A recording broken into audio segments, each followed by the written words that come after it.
ఇప్పుడు మనం ఈ వీడియోలో వెరికోస్ వింగ్స్కి మనం ఒక మంచి తైలం చేసుకుందాము. అలాగే కీళ్ళ నొప్పులు, అలాగే పిల్లలు వీక్గా ఉన్నా, అలాగే కడుపులో మంటగా, గొంతులో అన్నం తిన్నప్పుడు మంటగా ఉన్న ప్రాబ్లమ్స్ పోవడం కోసం ఒక మంచి టానిక్ లాంటిది తయారు చేసుకుందాం ఈ వీడియోలో.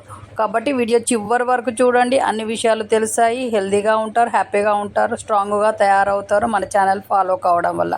కాబట్టి కొత్తగా చూస్తున్న వాళ్ళైతే మన ఛానల్ని సబ్స్క్రైబ్ చేయండి, లైక్ చేయండి, షేర్ చేయండి. మీరు ఇచ్చే సపోర్ట్ చాలా అవసరం ఛానల్కి. అలాగే మా ఛానల్ ఫాలో కావడం వల్ల చాలా స్ట్రాంగ్గా, హ్యాపీగా ప్లస్ హెల్తీగా కూడా ఉంటారు. కాబట్టి ఛానల్ ఫాలో కండి. ఇప్పుడు వీడియోలోకి వెళ్తే, వెరికోస్ వింగ్స్తో బాధపడుతున్న వాళ్ళు, అలాగే మోకాళ్ళ నొప్పులు, కీళ్ళ నొప్పులు, అలాగే జాయింట్స్లలో నొప్పులు ఉన్నవాళ్ళు, ఎక్కడికి వెళ్ళలేక, ఏ మెట్లు ఎక్కలేక ఇంట్లోనే ఉంటారు.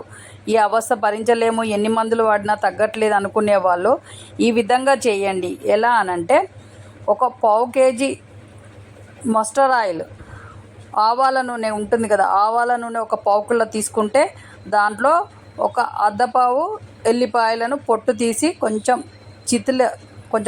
గట్టిగా కొట్టండి. కొట్టిన తర్వాత ఆయిల్లో వేసి బాగా మరిగించండి, ఉడకనివ్వాలి. ఆయిల్లో ఉడికిన తర్వాత మీరు పావు కిలో తీసుకుంటే అర్ధపావు ఎల్లిపాయలు మంచిగా కచ్చపచ్చగా దంచి పొట్టు తీసి వేయండి.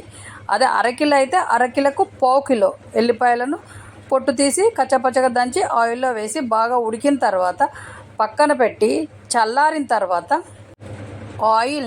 ఆయిల్లో ఒక 2-3 కర్పూరం బిళ్ళలు వేయండి. వేసిన తర్వాత అది కరుగుతుంది. ఆ కరిగిన దాన్ని మీరు ఈ ఆయిల్ని వడకట్టి ఒక సీసా ఉంటుంది, బాటిల్, ఈ సీసా బాటిల్లో అయినా, లేకపోతే పచ్చడి పెట్టే జాడీలు ఉంటాయి చూడు, దాంట్లో అయినా పెట్టాలి. వేరే ప్లాస్టిక్, స్టీల్ వాటిలలో ఈ ఆయిల్ పెట్టకూడదు.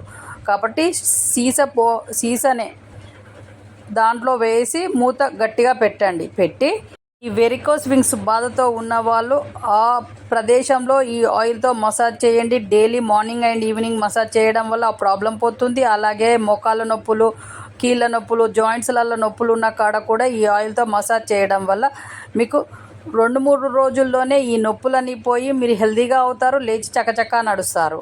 అలాగే మనం అన్నం తినేటప్పుడు, తిన్న తర్వాత అయినా కడుపులో మంట, గొంతులో మంట, ఇలాంటి ప్రాబ్లమ్స్ పోవాలి అని అంటే మనం ఈ ఆయిల్ని అన్నం తినే ముందు ఒక 2 ముద్దలు ఈ ఆయిల్ కలిపి, ఆ ఆయిల్తో మనం అన్నం తినడం వల్ల ఈ ప్రాబ్లమ్స్ అన్నీ పోతాయి. అలాగే పిల్లలు వీక్గా ఉన్నారు, బాగా కండపట్టాలి అని అంటే మనం తయారు చేసుకున్న ఆయిల్ని పిల్లలకి బాడీ అంతా పట్టించి కాసేపు ఎండలో నిలబెట్టడం వల్ల వాళ్ళకి డి విటమిన్ అందుతుంది. ఈ ఆయిల్ అనేది పిల్లల బాడీలోకి చేరుతుంది, వాళ్ళు స్ట్రాంగ్గా తయారవుతారు. ఒక 10 నిమిషాల తర్వాత వేడి నీళ్ళతో స్నానం చేయించండి, వాళ్ళు స్ట్రాంగ్గా తయారై దృఢంగా తయారవుతారు. చూశారు కదా, మనము అన్ని ప్రాబ్లమ్స్కి ఒక ఆయిల్ తయారు చేసుకోవడం వల్ల ఎన్ని లాభాలు ఉన్నాయి అనేది వీడియోలో చెప్పినట్టుగా చేయండి. ప్రాబ్లమ్స్ ఉన్న వాళ్ళు వాడండి, మీ ప్రాబ్లమ్స్ అన్నీ పోయి మీరు చాలా హెల్తీగా అవుతారు. నెక్స్ట్ మంచి హెల్త్ టిప్తో, మంచి యోగాసనాలతో మీ ముందుకు వచ్చే వరకు సెలవు. నమస్తే. అలాగే మన ఛానల్ చూస్తున్న వాళ్ళు షేర్ చేయండి, సబ్స్క్రైబ్ చేయండి, లైక్ చేయండి. మీరు ఇచ్చే సపోర్ట్ చాలా అవసరము. అలాగే నెక్స్ట్ మంచి వీడియోతో మీ ముందుకు వస్తాము. అంతవరకు సెలవు. మీ చేతిలోనే మీ ఆరోగ్యం ఉంది. నా సబ్స్క్రైబర్లు పూర్తి ఆరోగ్యవంతులు. జై హింద్.